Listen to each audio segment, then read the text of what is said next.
मनुष्य बाहर बहुत कुछ जान लेता है, पर अपने आप को नहीं जान पाता। जन्म जन्मांतरों से आत्मा भटक रही है, कभी सुख में, कभी दुख में। शास्त्र पढ़े, बातें सुनी, पर भीतर का द्वार अब भी बंद है। यह सत्संग उसी बंद द्वार को खोलने की बात करता है, जहां न शब्दों का सहारा है और न तर्कों का, केवल सतगुरु की कृपा और नाम का सहारा है। संतों के वचनों का मूल उद्देश्य केवल ज्ञान देना नहीं होता, बल्कि आत्मा को उसकी वास्तविक दशा का बोध कराना होता है। जब भी सच्चे सत्संग के वचन सुनने को मिलते हैं, तो वे सीधे हमारे जीवन, हमारे आचरण और हमारे भीतर छिपे विकारों पर प्रकाश डालते हैं। पहली पातशाही श्री गुरु नानक साहिब की वाणी भी यही कार्य करती है। वे मनुष्य को बाहर की पूजा पाठ से हटाकर भीतर की अवस्था की ओर ले जाते हैं। वे स्पष्ट शब्दों में बताते हैं कि यदि परमात्मा से मिलना है, यदि आत्मा को उसके मूल स्थान तक पहुंचाना है, तो सबसे पहले अपने भीतर पल रहे विकारों को पहचानना और उनसे मुक्त होना आवश्यक है। काम, क्रोध पर हर पर निंदा, लब लोभ तजहू निचिंता। इन थोड़े से शब्दों में गुरु साहिब ने पूरा आध्यात्मिक मार्ग समेट दिया है। वे बताते हैं कि काम, क्रोध, निंदा, लोभ और लालच, ये सब आत्मा के लिए भारी बोझ हैं। जब तक यह बोझ हमारे भीतर है, तब तक आत्मा ऊपर नहीं उठ सकती। आत्मा का स्वभाव ऊपर की ओर है, प्रकाश की ओर है, शांति की ओर है। लेकिन ये विकार आत्मा को नीचे की ओर खींचते हैं, इंद्रियों और संसार की ओर बांध देते हैं। सबसे पहले काम की बात आती है। काम केवल शारीरिक वासना का नाम नहीं है। काम का अर्थ है इच्छा, तृष्णा, चाह। जब मन किसी वस्तु, किसी व्यक्ति, किसी सुख के पीछे पागल हो जाता है, जब बिना उसके चयन नहीं मिलता, तो वही काम है। अभ्यासी के लिए यह स्थिति अत्यंत घातक मानी गई है, क्योंकि काम में आत्मा का झुकाव नीचे की ओर हो जाता है। आत्मा इंद्रियों के साथ जुड़ जाती है और मन की दासी बन जाती है। पर स्त्री की ओर देखना काम का सबसे नीच रूप बताया गया है, क्योंकि वहां आत्मा पूरी तरह गिर जाती है। लेकिन इसके अतिरिक्त भी संसार की अनगिनत कामनाएं हैं। धन की चाह, मान सम्मान की चाह, प्रसिद्धि की चाह, सुख सुविधाओं की चाह, ये सब काम के ही रूप हैं। मनुष्य बाहर से चाहे जितना धार्मिक दिखाई दे, अगर भीतर कामनाओं का ज्वार उमड़ रहा है, तो आत्मा बंधी हुई ही रहती है। नाम का मार्ग इसके ठीक विपरीत है। नाम आत्मा को ऊपर की ओर खींचता है। नाम में शक्ति है, आकर्षण है, खिंचाव है। नाम आत्मा को उसके मूल स्रोत की ओर ले जाता है। इसीलिए संत कहते हैं कि काम और नाम एक साथ नहीं रह सकते। जहां काम होता है, वहां नाम टिक नहीं पाता। जैसे दिन और रात एक साथ नहीं रह सकते, वैसे ही काम और नाम भी एक साथ नहीं टिक सकते। जब भीतर नाम का प्रकाश फैलता है, तो काम का अंधकार अपने आप दूर होने लगता है। इसलिए संत मार्ग में काम से लड़ने के लिए अलग से संघर्ष करने की बजाय नाम के अभ्यास पर जोर दिया जाता है। नाम स्वयं ही शुद्ध करने वाली शक्ति है। मनुष्य को यह समझना आवश्यक है कि काम केवल शरीर तक सीमित नहीं रहता, बल्कि मन और बुद्धि को भी भ्रष्ट कर देता है। काम के प्रभाव में मनुष्य वह सब कर बैठता है जो सामान्य अवस्था में कभी ना करता। इसीलिए संत चेतावनी देते हैं कि यदि रूहानी यात्रा करनी है, तो काम को हल्के में नहीं लेना चाहिए। भ्रम का संगल तोड़ निराला हरि अंतर हरि रस पाया, ये भ्रम ही है जो हमें काम, क्रोध और लोभ के जाल में बांधे रखता है।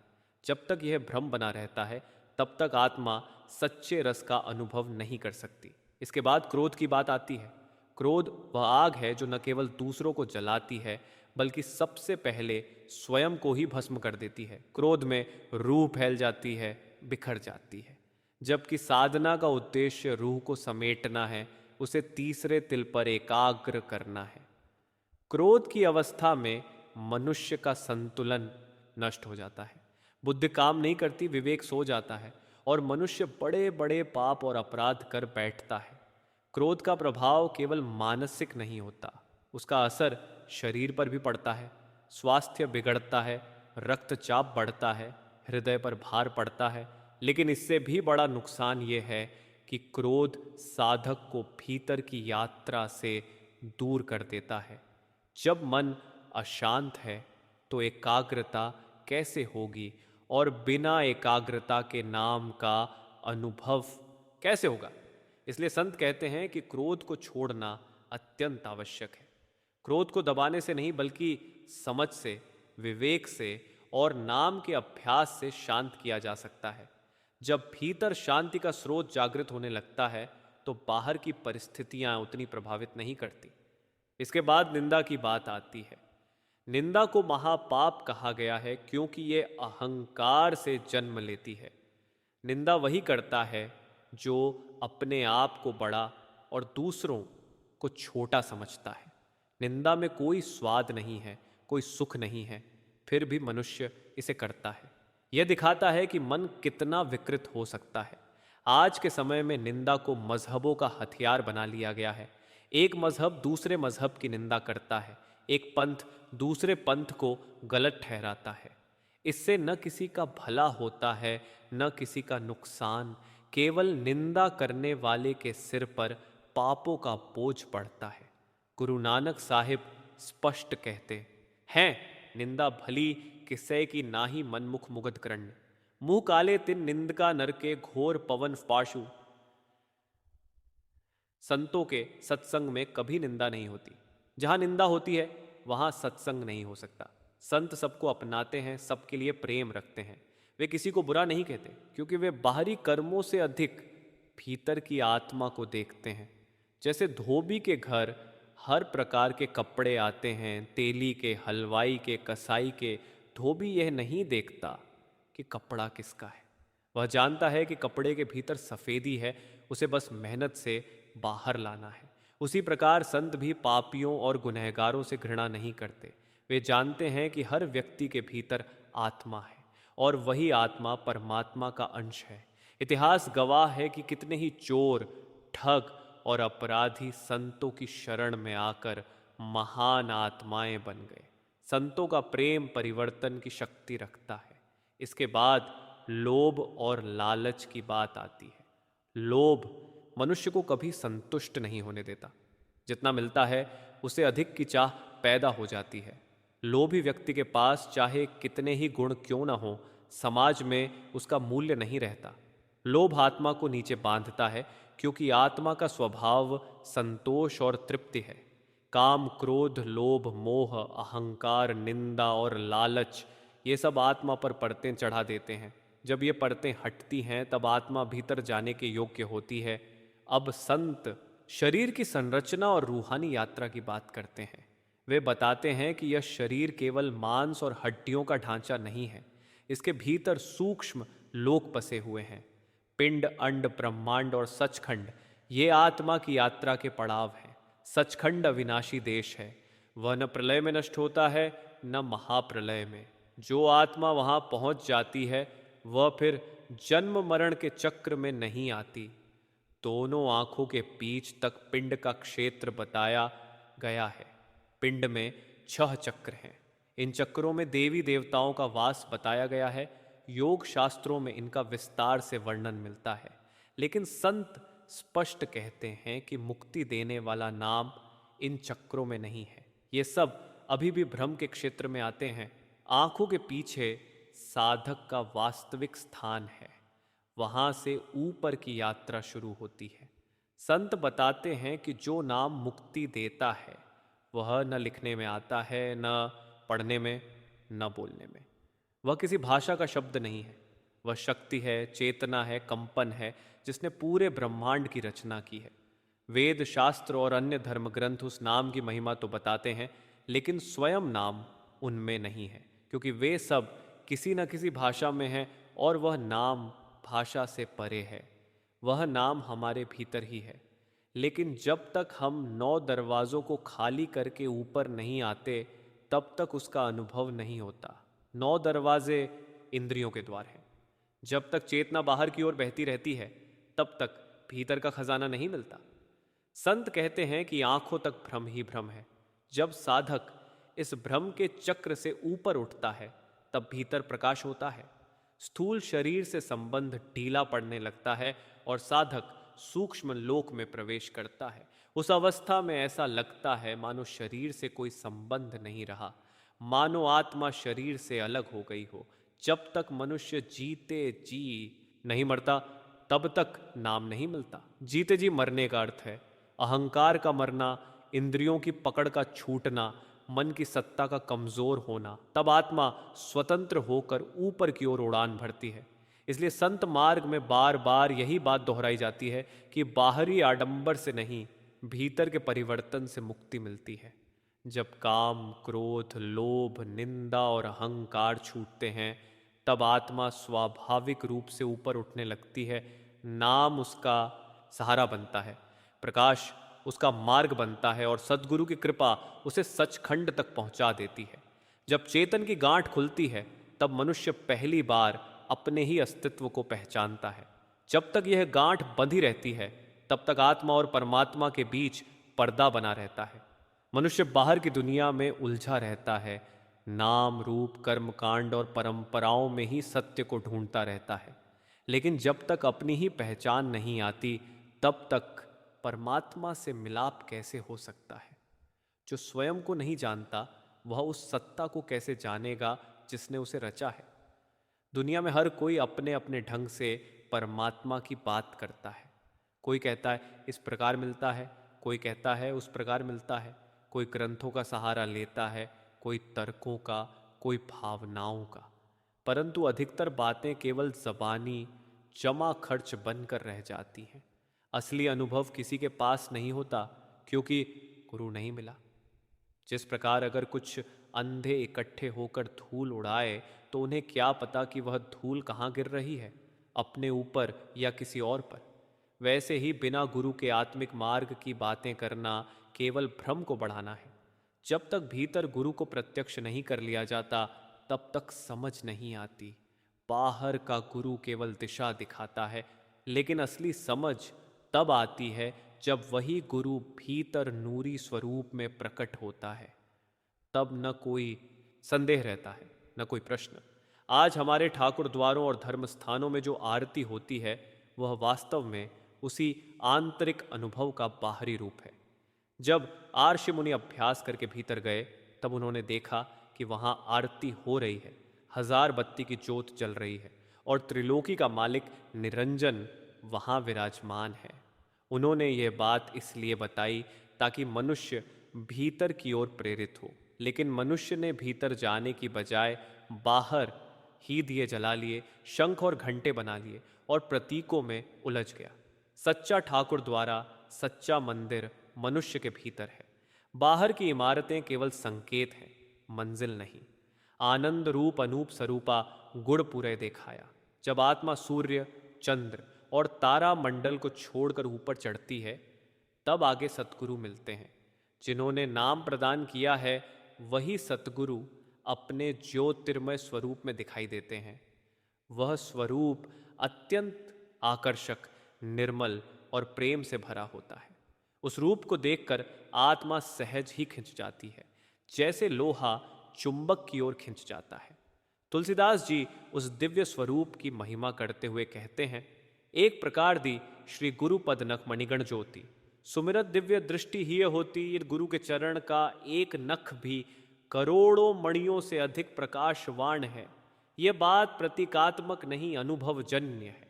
जब भीतर का नेत्र खुलता है, तब यह प्रकाश स्वयं दिखाई देता है।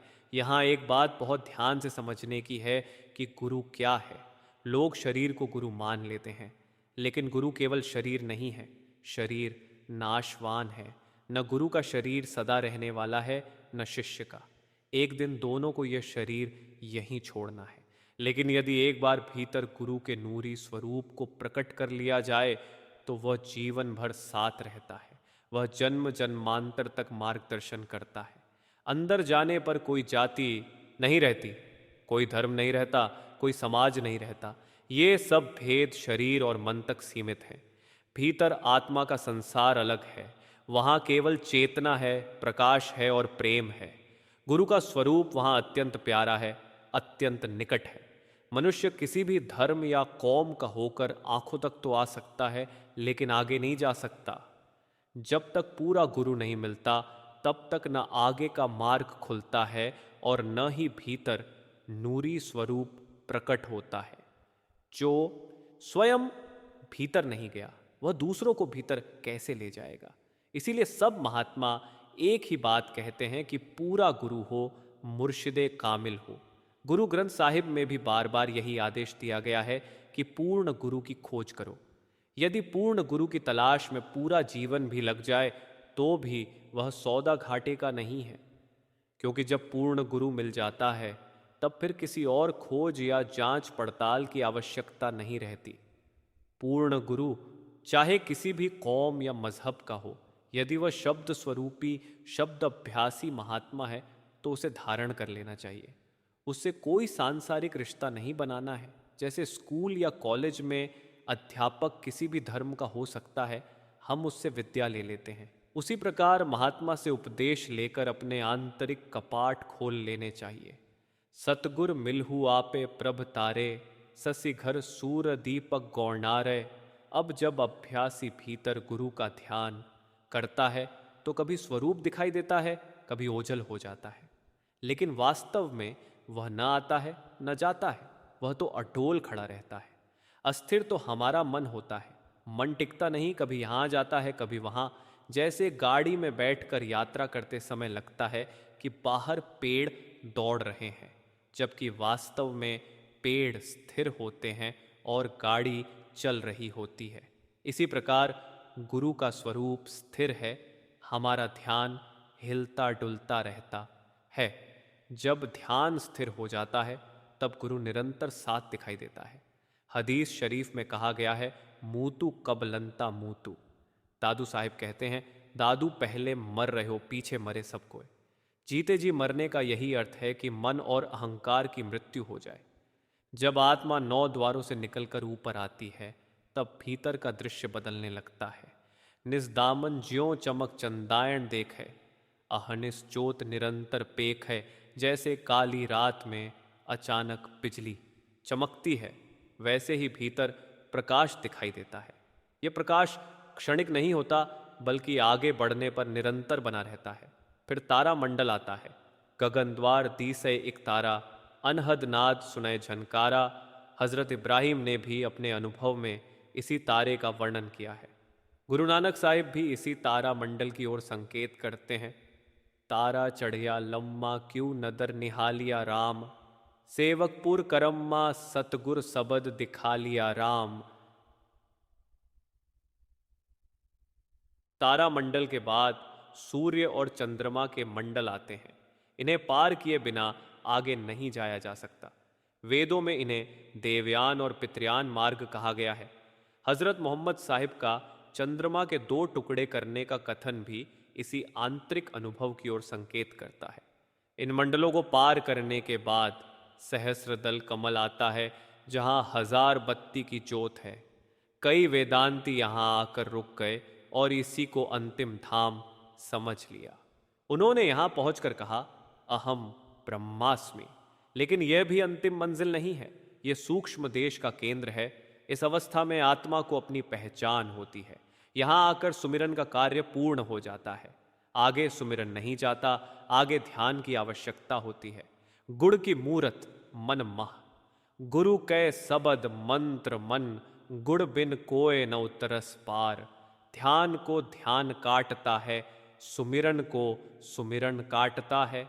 संसार का सुमिरन छोड़कर नाम का सुमिरन करना है। परिवार, धन और संबंधों का ध्यान छोड़कर सतगुरु का ध्यान दृढ़ करना है। जब यह ध्यान पूर्ण हो जाता है तब सोते जागते हर समय सतगुरु अंग संग रहता है। जब साधक भीतर सतगुरु के चरणों तक पहुंच जाता है और अपने आप को पूरी तरह उसके हवाले कर देता है, तब सतगुरु आत्मा को मालिक के दरबार की ओर ले जाते हैं। पहले तुरिया पद, फिर ब्रह्म, फिर पार ब्रह्म।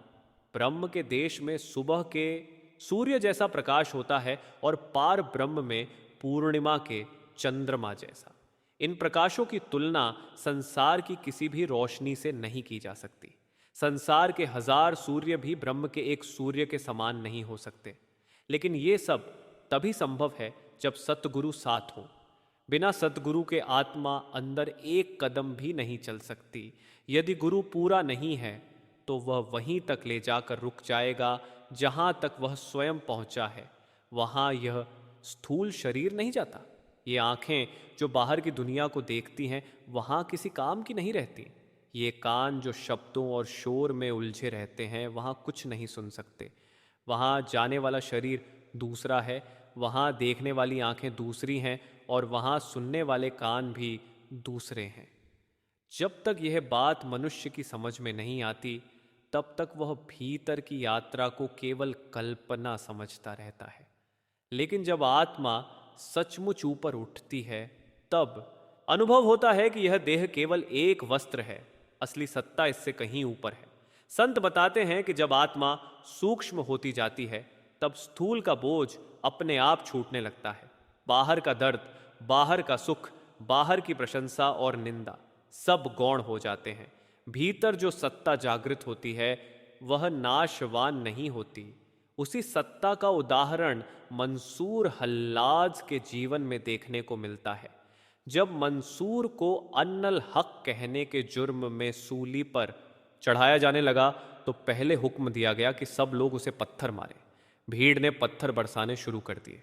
मंसूर चुपचाप खड़ा रहा, न कोई शिकायत न कोई कराह, जैसे उस पर पड़ने वाली चोटें उसे छू ही नहीं रही हों।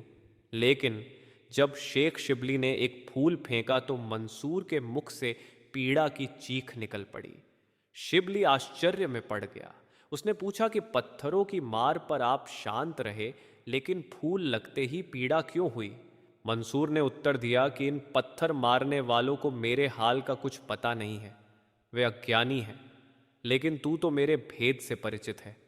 तेरे हाथ से आया फूल मुझे इसलिए चुभ गया क्योंकि तू जानता था। जब उसके हाथ काटे गए तो उसने कहा कि मुझे इन हाथों की आवश्यकता नहीं है। मेरे पास वे हाथ हैं जिनके सहारे मैं आसमान के कंगूरे छू सकता हूँ। जब पैर काटे गए तो उसने कहा कि मुझे इन पैरों की ज़रूरत नहीं, मेरे पास वे पैर हैं जिनसे मैं एक कदम यहाँ और एक कदम मालिक की दरगाह में रख सकता हूँ। जब आंखें निकाली जाने लगीं तो उसने कहा कि ये आंखें तो केवल फना को देखती हैं, मेरे पास वे आंखें हैं जो बका को देखती हैं। अंत में जब उसकी ज़बान काटने लगे तो उसने कहा कि ज़रा ठहर जाओ, मुझे अपने मालिक का शुक्र अदा कर लेने दो। उसने कहा कि यह मेरी ताकत नहीं थी कि मैं इस इम्तिहान में पास हो जाता, यह मालिक की मेहर है कि उसने मुझे गिरने नहीं दिया।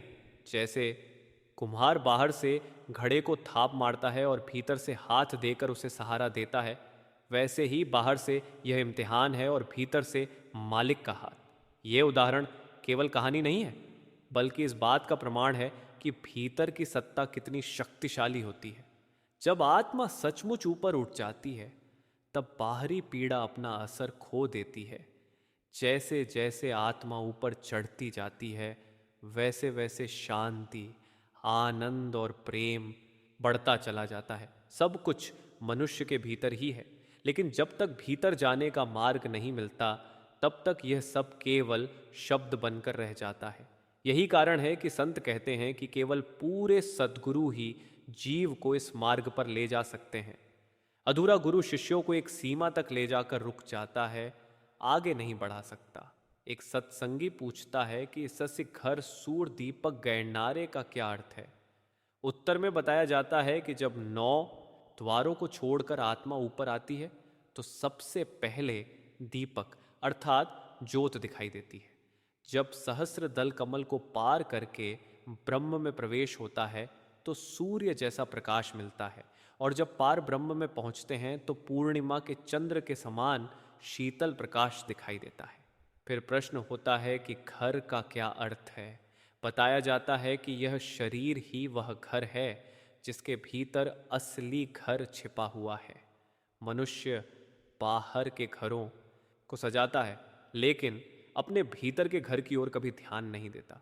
घर महाघर दिखाई दे सो सदगुर पुरख सुजान, पंच सबद धुनकार धुन तह पाजय शब्द निशान। असली निवास इसी देह रूपी घर के भीतर है। वहीं पंच शब्द गूंज रहे हैं, वहीं अनहद नाद बज रहा है। जब ब्रह्म के देश की बात आती है तो उसके रंग और प्रकाश का वर्णन करना संभव नहीं होता। संत केवल तुलना के माध्यम से समझाने का प्रयास करते हैं। वहाँ 4 दल का कमल है। ऋषियों ने जिन 4 महावाक्यों की बात की है वे इसी स्तर से संबंधित हैं। वहाँ का सूर्य लाल वर्ण का है, लेकिन उसका प्रकाश इस संसार के 1000 सूर्यों के बराबर बताया गया है। वहाँ आत्मा का अपना प्रकाश भी 12 सूर्यों के समान है। देख, अधिसट रहु लिवलागे सब त्रिभुवन ब्रह्म सभाया। शिष्य पूछता है कि क्या ये सूर्य, चंद्र और ये लोक दिखाई देते हैं? उत्तर मिलता है कि ये इस स्थूल आंखों से नहीं देखे जा सकते, ये अदृष्ट है। पूरी त्रिलोकी हमारे भीतर है, खंड ब्रह्मांड भीतर है, भीतर ही कीर्तन हो रहा है, लेकिन उन्हें देखने और सुनने के लिए भीतर की आंखें और भीतर के कान चाहिए। कबीर साहिब कहते हैं, कबीर साचा सतगुर क्या करे जो सिखा महचूक, अंधे एक न लागई जीव बांस बजाई फूक मौसिए सीमानता। यदि शिष्य ही भीतर जाने का अभ्यास न करे तो सच्चा सतगुरु भी क्या कर सकता है? बिना भीतर की यात्रा के यह सब ज्ञान व्यर्थ हो जाता है। सारी त्रिलोकी ब्रह्म और पार ब्रह्म हमारे भीतर ही हैं, लेकिन वे अदृष्ट हैं। जब भीतर का पर्दा हटता है तभी यह सब दिखाई देता है। अमृत रस पाए तृष्णा भू जाए, अनुभव पद पावे आप गवाए। हर मनुष्य के भीतर अमृत बरस रहा है। यह अमृत केवल साधु संतों के भीतर नहीं, बल्कि चोरों, ठगों और दुराचारियों के भीतर भी है। लेकिन आंखों के पीछे पर्दा डालकर सबको बाहर की ओर मोड़ दिया गया है। न उन्हें इस अमृत का ज्ञान है और न उसे पाने की इच्छा। माया, काम और क्रोध इस अमृत को पी जाते हैं। मनुष्य विषयों और विकारों में उलझा रहता है। अगर वह इस अमृत को पी ले तो जन्म मरण समाप्त हो जाए, काम क्रोध शांत हो जाए और माया की पकड़ ढीली पड़ जाए। मन स्वाद का प्रेमी है, लेकिन इस अमृत के स्वाद के बराबर कोई और स्वाद नहीं है। संसार के करोड़ों स्वाद मन को संतुष्ट नहीं कर सकते। करोड़ों पुस्तकें पढ़ लेने से भी मन वश में नहीं आता। मन को केवल वही अमृत वश में कर सकता है। यहाँ मन और आत्मा एक दूसरे से बंधे हुए हैं। जब तक मन इस अमृत को नहीं पीता तब तक वह आत्मा को मुक्त नहीं होने देता। जिन महापुरुषों ने मन को वश में किया है उन्होंने इसी अमृत के स्वाद से किया है। जब मन शांत हो जाता है तब आशा और तृष्णा समाप्त हो जाती है। जन्म मरण का भय मिट जाता है। तब आत्मा अपनी वास्तविक पहचान को जानती है। मनुष्य का मन और बुद्धि सीमित हैं, लेकिन यह रूहानी दौलत मन और बुद्धि दोनों की सीमाओं से परे है। जब 5 तत्व, 25 प्रकृति, 3 गुण, मन और माया के पर्दे हट जाते हैं तब आत्मा निर्मल हो जाती है। तब उसे अपने अस्तित्व का अनुभव होता है। तब उसे अपने परमात्मा का बोध होता है। यही सत्संग का उद्देश्य है। यही मानव जीवन की सच्ची सफलता है। ये संसार बाहर से जितना रंगीन दिखाई देता है, भीतर से उतना ही सूना है। मनुष्य बाहर की वस्तुओं में ऐसा उलझा रहता है कि उसे यह स्मरण ही नहीं रहता कि वह स्वयं कौन है। आत्मा परमात्मा की अंश है, परंतु मन, इंद्रियां और विकार उसे ऐसा ढंक लेते हैं कि वह अपने मूल को ही भूल जाती है। संत कहते हैं कि आत्मा की यह भूल ही जन्म मरण का कारण है। जब तक आत्मा अपने स्रोत से जुड़ती नहीं तब तक चाहे कितनी ही विद्या, कितनी ही संपन्नता क्यों न मिल जाए, भीतर की प्यास शांत नहीं होती। वह प्यास केवल नाम से ही शांत होती है। वही नाम जो चेतन है, जो जीवित है, जो भीतर निरंतर गूंज रहा है। परंतु हमारी सुनने की शक्ति समाप्त हो चुकी है। संतों ने बार बार समझाया है कि नाम कोई उच्चारण मात्र नहीं है। जीभ से बोले गए शब्द और भीतर बजने वाला शब्द, दोनों में वही अंतर है जो चित्र और सजीव वस्तु में होता है। चित्र देखकर तृप्ति नहीं होती, परंतु सजीव वस्तु से संबंध बन जाता है। इसी प्रकार नाम का लफ्ज एक संकेत है, परंतु नाम की सत्ता स्वयं परम चेतना है। जब आत्मा उस चेतन धारा से जुड़ जाती है तब भीतर ऐसा रस उत्पन्न होता है जिसकी तुलना संसार की किसी वस्तु से नहीं की जा सकती। अदृसट अगोचर नाम अपारा। अतरस मीठा नाम प्यारा। यह नाम न तो आंखों से देखा जा सकता है, न कानों से सुना जा सकता है, न बुद्धि से समझा जा सकता है। ये अनुभव का विषय है। इसे केवल वही जान सकता है जिसने भीतर जाकर इसका स्वाद चखा हो। जैसे किसी को शहद का स्वाद समझाना कठिन है, वैसे ही नाम का रस शब्दों में बांधना असंभव है। संत केवल संकेत करते हैं, मार्ग बताते हैं, पर चलना स्वयं को पड़ता है। मनुष्य बाहर के मार्गों पर बहुत मेहनत करता है। धन के लिए, मान सम्मान के लिए, पद प्रतिष्ठा के लिए वह दिन रात एक कर देता है। परंतु जब बात भीतर की आती है तो वह कहता है समय नहीं है। संत कहते हैं कि समय नहीं, रुचि नहीं है। जिस दिन रुचि जाग जाती है उसी दिन समय अपने आप निकल आता है। भीतर जाने के लिए किसी विशेष योग्यता की आवश्यकता नहीं, केवल सच्ची तड़प चाहिए। गुरु नानक साहिब कहते हैं, अंतर नाम प्रापत हीरा, हरि जपते मन मनते धीरा। जब नाम रूपी हीरा भीतर प्रकट होता है तब मन स्वयं शांत होने लगता है। मन को बाहर से दबाने की आवश्यकता नहीं पड़ती। मन को जितना दबाओ वह उतना ही विद्रोह करता है। परंतु जब उसे भीतर का रस मिल जाता है तब वह स्वयं बाहर की चीज़ों से विरक्त होने लगता है। यह विरक्ति जबरदस्ती की नहीं होती, यह प्रेम से उत्पन्न होती है। मन के विषय में संतों ने बहुत स्पष्ट कहा है कि मन ही सबसे बड़ा मित्र है और मन ही सबसे बड़ा शत्रु। जब तक मन बाहर की ओर भागता है तब तक वह शत्रु है, और जब वही मन भीतर की ओर मुड़ जाता है तब वही सबसे बड़ा सहायक बन जाता है। मन की 3 अवस्थाएं बताई गई हैं, पिंडी मन, अंडी मन और ब्रह्मांडी मन। इन तीनों अवस्थाओं में मन की पकड़ अलग अलग रूप से आत्मा को बांधे रखती है। पिंडी मन 9 द्वारों में भटकता है। यही मन विषय वासनाओं में उलझा रहता है। जब आत्मा अभ्यास द्वारा इन 9 द्वारों से ऊपर उठती है तब अंडी मन का क्षेत्र आता है। यहाँ भी सूक्ष्म वासनाएं आत्मा को रोकने का प्रयास करती है। इससे आगे ब्रह्मांडी मन है जो ब्रह्म के क्षेत्र में आत्मा को रोकता है। ये मन बहुत सूक्ष्म और तेज होता है, इसलिए इसे पहचानना कठिन होता है। यहीं पर बड़े बड़े साधक अटक जाते हैं। परंतु संत कहते हैं कि यह सब मन की अवस्थाएं हैं, आत्मा इनसे परे है, आत्मा इनसे ऊंची है, शुद्ध है, चेतन है। जब आत्मा शब्द के सहारे इन तीनों मनों को पार कर जाती है तब वह अपने वास्तविक स्वरूप को पहचान लेती है। मन तू ज्योत स्वरूप है, आपना मूल पछाण। ये उपदेश मन को दिया गया है, आत्मा को नहीं। मन को समझाया जा रहा है कि तू स्वयं ज्योति का स्वरूप है, तू भी उसी परम सत्ता से उत्पन्न हुआ है, अपने मूल को पहचान। जब मन ये बात समझ लेता है तब वह आत्मा का मार्ग रोकना छोड़ देता है। जीते जी मरना संतों की भाषा में बहुत गूढ़ विषय है। इसका अर्थ शरीर को कष्ट देना नहीं है, न ही संसार से भाग जाना है। जीते जी मरने का अर्थ है अहंकार का मरना, मैं का मरना। जब तक मैं जीवित है तब तक तू प्रकट नहीं हो सकता। जैसे ही मैं गलता है वैसे ही तू का प्रकाश भीतर फैलने लगता है। दुघट घट भव भंजन पाये, बाहुड़ जन्म न जाया।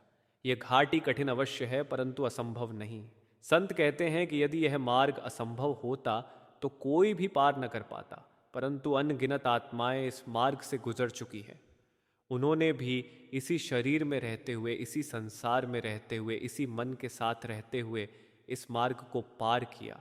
उन्होंने कोई विशेष चमत्कार नहीं किया, केवल गुरु के आदेश के अनुसार अभ्यास किया। गुरु का मार्ग बड़ा सहज है।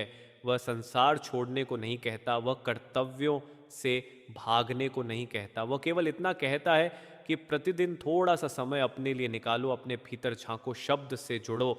यह अभ्यास धीरे धीरे भीतर का पर्दा खोल देता है। भगत हेत गुण सबद तरंगा, हरि जस नाम पदारथ मंगा। भक्ति का साधन गुरु और शब्द ही है। गुरु के बिना शब्द नहीं मिलता और शब्द के बिना भक्ति नहीं होती। गुरु कोई देह नहीं है, गुरु एक जीवित चेतन शक्ति है जो आत्मा को आत्मा से जोड़ती है। जब परमात्मा किसी जीव पर विशेष कृपा करता है तब उसे ऐसे पूर्ण सतगुरु से मिलाता है, जो स्वयं उस मार्ग को पार कर चुका होता है।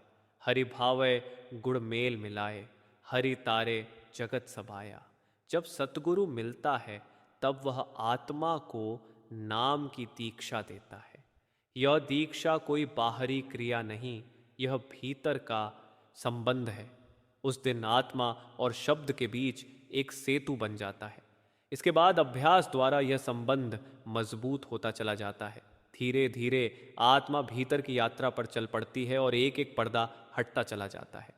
संत कहते हैं कि यह मार्ग प्रेम का मार्ग है, भय का नहीं। यहाँ डराने धमकाने की कोई जगह नहीं। यहाँ केवल प्रेम है, विश्वास है और धैर्य है। जो धैर्य रखकर अभ्यास करता है वही इस मार्ग की मिठास को जान पाता है। अधीर मन जल्दी परिणाम चाहता है, परंतु भीतर की खेती समय मांगती है। जब आत्मा शब्द से जुड़ जाती है तब संसार में रहते हुए भी संसार से अलग हो जाती है। वह कर्म तो करती है परंतु कर्तापन नहीं रहता। वह कर्मों के बंधन से मुक्त हो जाती है। यही जीवन मुक्त अवस्था है। ऐसी आत्मा बाहर से सामान्य दिखाई देती है, परंतु भीतर वह परम शांति में स्थित होती है। उस अमृत को पीकर जन्म जन्मांतरों की सोई हुई आत्मा जाग उठती है। जब तक आत्मा उस अमृत से वंचित रहती है तब तक वह देह और मन को ही अपना घर समझे रहती है। देह के सुख दुख को ही अपना सुख दुख मान लेती है और मन की उठती गिरती तरंगों को ही अपना जीवन समझ बैठती है।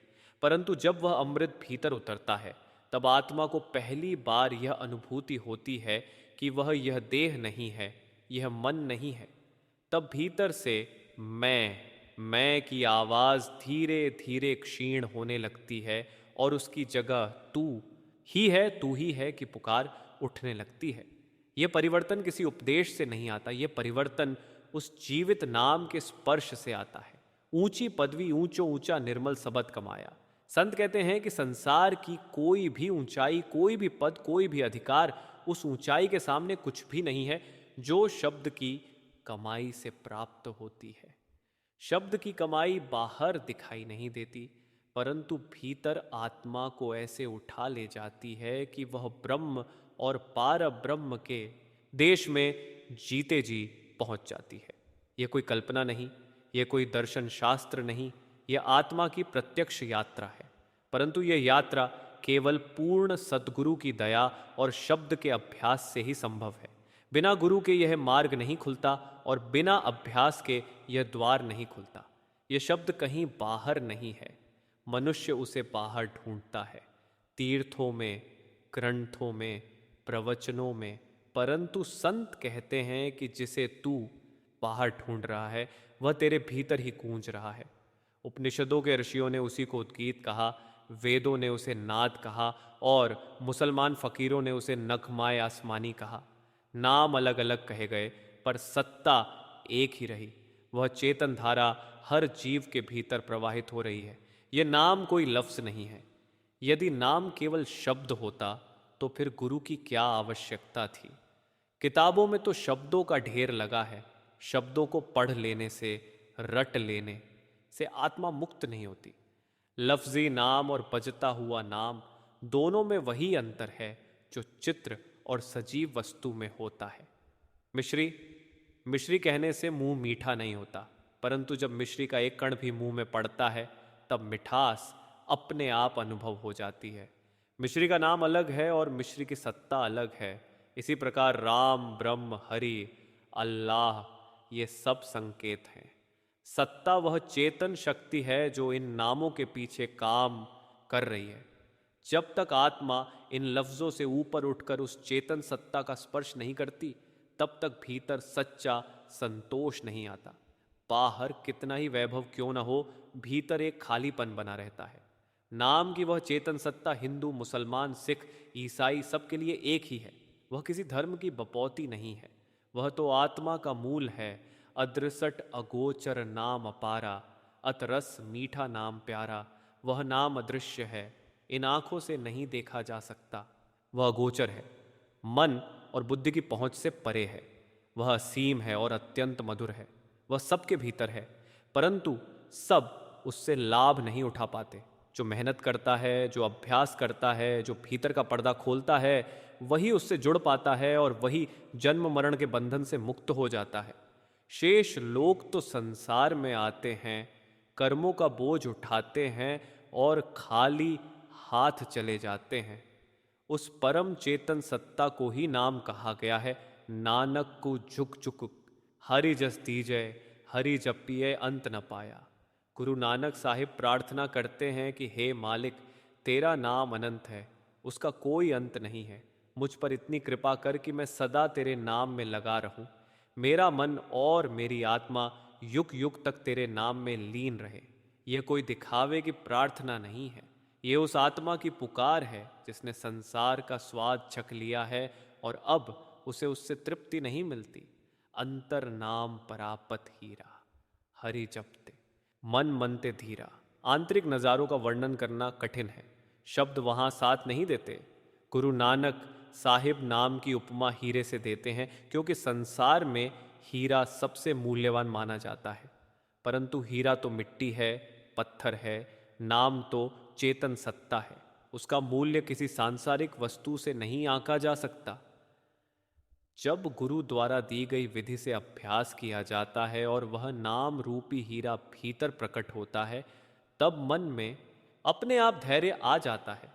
मन को समझाने की आवश्यकता नहीं पड़ती, वह स्वयं शांत होने लगता है। मन की 3 अवस्थाएं बताई गई हैं। पिंडी मन 9 द्वारों में भटकता है और इसकी वासनाएं मलिन होती हैं। जब आत्मा 9 द्वारों से ऊपर उठती है, तब अंडी मन का क्षेत्र आता है। यहाँ भी वासनाएं हैं, सूक्ष्म हैं, परंतु बंधनकारी है। इससे आगे ब्रह्मांडी मन है, जो ब्रह्म के क्षेत्र में आत्मा को रोकता है। यहाँ वासनाएं मैली नहीं होती, परंतु अहंकार अत्यंत सूक्ष्म हो जाता है। ब्रह्म भी मन की एक अवस्था है। मन से बड़ा शत्रु कोई नहीं, परंतु यदि मन वश में आ जाए तो उससे बड़ा मित्र भी कोई नहीं। मन तू ज्योत स्वरूप है, आपना मूल पछाण।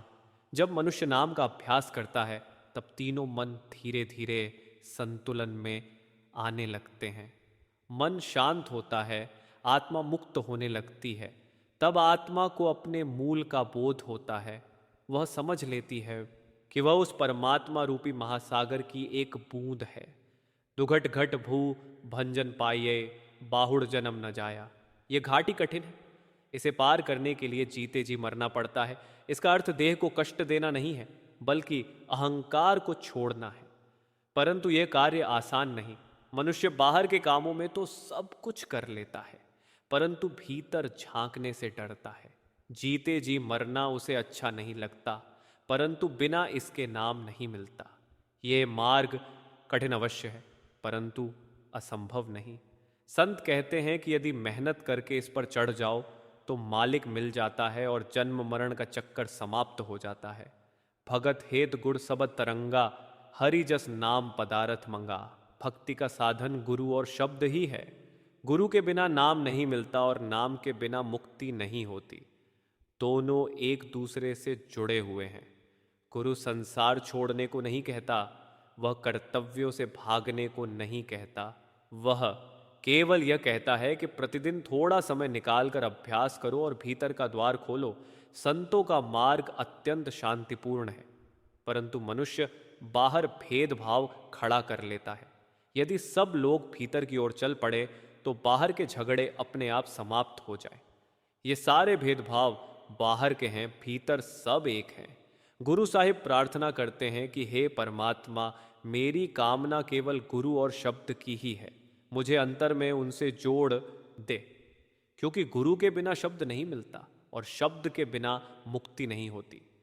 हरि भावे गुण मेल मिलाए, हरि तारे जगत सभाया। जब परमात्मा किसी जीव पर विशेष कृपा करता है, तब उसे किसी पूर्ण महात्मा से मिलाता है जो स्वयं उस मार्ग का जानकार होता है। वह महात्मा नाम देता है। जीव उसके आदेश के अनुसार अभ्यास करता है, भीतर का पर्दा खुलता है और मुक्ति प्राप्त हो जाती है।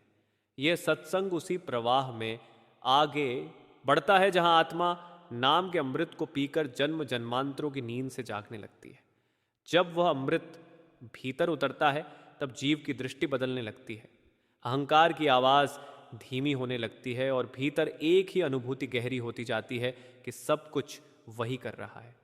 तब यह मैं की आदत शिथिल पड़ने लगती है और तू ही है कि पुकार स्वतः उठने लगती है। यह परिवर्तन बाहर दिखाई नहीं देता पर भीतर बहुत गहरा होता है। नाम का अमृत कोई कल्पना नहीं है, यह वह चेतन रस है जो अभ्यास से प्रकट होता है और आत्मा की अवस्था को बिल्कुल बदल देता है। ऊंची पदवी, ऊंचो ऊंचा निर्मल शब्द कमाया, यह ऊंची पदवी किसी सांसारिक पद, प्रतिष्ठा या अधिकार की नहीं है। यह वह ऊंचाई है जहां आत्मा शब्द के सहारे उठती है। जीते जी ब्रह्म और पार ब्रह्म में पहुंचना अत्यंत ऊंची गति है। यह अवस्था केवल सतगुरु की दया और शब्द के अभ्यास से ही प्राप्त होती है। यह शब्द कहीं बाहर नहीं है, न किसी दिशा में, न किसी स्थान पर। यह शब्द हमारे भीतर ही सदा से विद्यमान है। उपनिषदों में आर्षियों मुनियों ने उसे उद्गीत कहा है, वेदों में उसे नाद कहा गया है और फकीरों ने उसे नगमाए आसमानी कहा है। नाम कोई बोला हुआ लफ्ज़ नहीं है।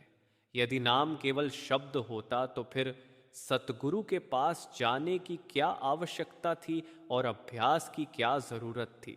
शब्दों से तो ग्रंथ भरे पड़े हैं। लफ्ज़ नाम कुछ और होता है और जो भीतर बजने वाला नाम है वह बिल्कुल अलग सत्ता है। जैसे मिश्री मिश्री कहने से मुंह मीठा नहीं होता पर मिश्री खाने से मिठास आ जाती है, वैसे ही राम ब्रह्म जैसे शब्द केवल संकेत हैं। उनके पीछे जो शक्ति है, जो चेतन सत्ता है, वही असली नाम है।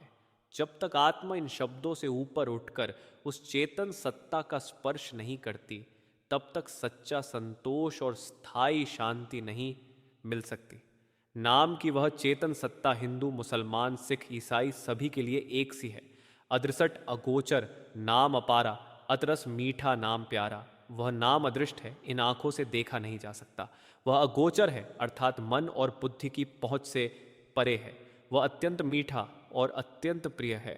वह सबके भीतर है, पर जो सतगुरु के बताए अभ्यास से पर्दा खोलकर उससे जुड़ जाते हैं, वही उसका लाभ उठा पाते हैं। वे जन्म मरण के चक्र से मुक्त हो जाते हैं। शेष लोग संसार में आते हैं और संसार से ही खाली चले जाते हैं। उस परम चेतन सत्ता को ही नाम कहा गया है।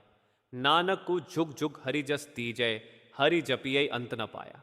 यहाँ गुरु नानक साहिब विनय करते हैं कि हे मालिक, तेरा नाम अनंत और असीम है। ऐसी कृपा कर कि जीव सदा तेरा नाम जपता रहे और युग युग तक उसी में लीन रहे। जब नाम का अभ्यास गहरा होने लगता है, तब भीतर धैर्य अपने आप उतरने लगता है। अंतर्नाम परापत हीरा, हरि जपते मन मनते धीरा। आंतरिक दृश्यों का वर्णन शब्दों में संभव नहीं है, इसलिए गुरु नानक साहिब नाम की तुलना हीरे से करते हैं। संसार में हीरा अत्यंत मूल्यवान माना जाता है, पर वह भी अंततः पत्थर ही है। नाम तो परम चेतन सत्ता है, अवर्णनीय है।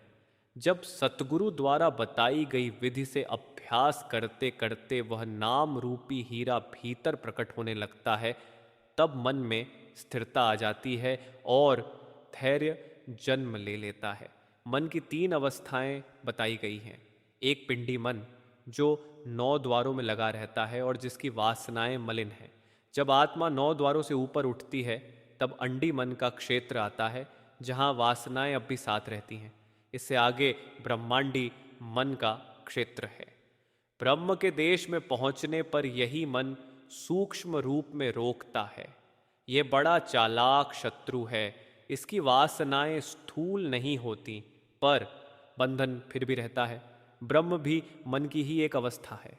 मन से बढ़कर आत्मा का कोई शत्रु नहीं, पर जब यही मन वश में आ जाता है तो इससे बड़ा मित्र भी कोई नहीं।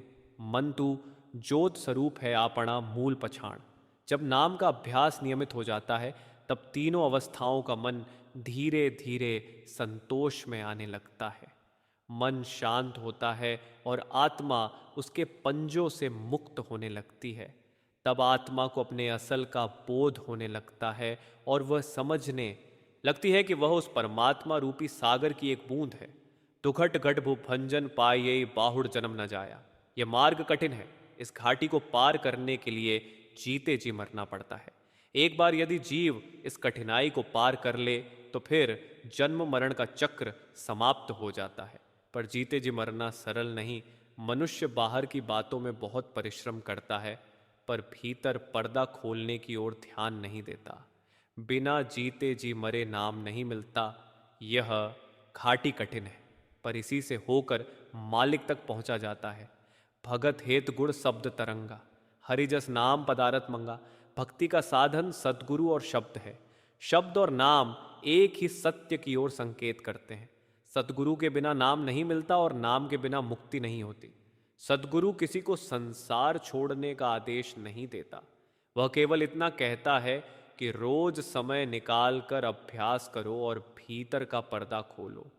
संतों का मार्ग अत्यंत शांतिपूर्ण है, पर मनुष्य बाहर भेद बना लेता है। यदि सभी धर्मों के लोग भीतर की ओर चल पड़े तो झगड़े अपने आप समाप्त हो जाए। भेदभाव सब बाहर ही है। हरि भावे गुण मेल मिलाए, हरि तारे जगत समाया। जब परमात्मा किसी जीव पर कृपा करना चाहता है तब सबसे पहले उसे रूहानी मंडलों की यात्रा कराने वाले पूर्ण सतगुरु से मिलाता है। जब सद्गुरु मिल जाता है वह नाम देता है। जीव उसके बताए अभ्यास से भीतर का पर्दा खोलता है और धीरे धीरे मुक्ति की ओर बढ़ता है। यही इस मार्ग का सार है।